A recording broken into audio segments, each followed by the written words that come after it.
Oh, asante. Samani bosi wangu, nataka ulipie kwanza kisha ndo ule.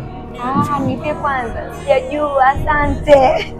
Unajua tena sehemu nyingine unakula kwanza kwa unalipa baadaye. Dakika moja.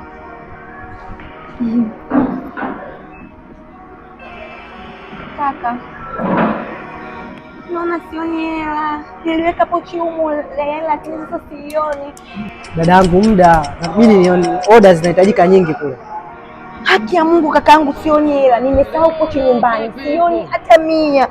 Mungu wangu, nafanyaje kakaangu? Sioni hela. Ukweli hata mwenyewe angalia. Hapana, lipa basi haraka mimi niondoke. Chakula nishakuletea. Umesikia kakaangu? Kama ndio hivyo basi wewe hiyo order tu uchukue, maana mimi siwezi kuilipia. Mbona unaotani kiasi hicho? Yaani chakula hicho nishakuletea ndo. Kaka vipi? Sio mwanamke anakuja hata kama anaagiza chakula afu anasema hana hela. Sasa ndo nini? Nimeisahau hela nyumbani kakaangu, hata mwenyewe angalia. Mimi sijafanya makusudi kuagiza hiki chakula. Okay, sikia. Adoshi ngapi? Ada 70,000 tu. 70,000? Kaka wewe unafanya masiala wewe. Kaka hiki chakula ni 70,000. Pilau 70,000. Sijali. Unajua mama lishe hapa?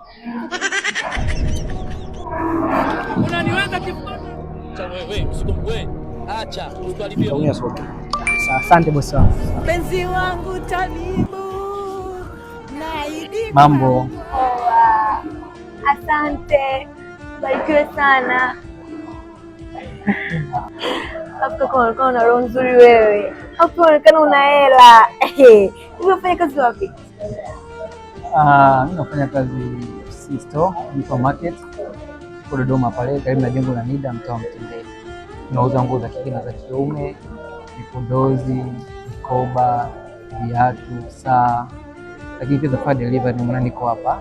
Ndio kwa ajili ya delivery lakini kesho ntarudi Dodoma. Oh, wow. Kumbe mnafanya mpaka delivery? Yeah. Basi, unaweza ukaandika namba yako hapo. Amna msije kwa ajili ya binadamu mnaozungumzia nyie mimi sina. Hapo unataka kuacha wakati umelipia. Kuna wazazi.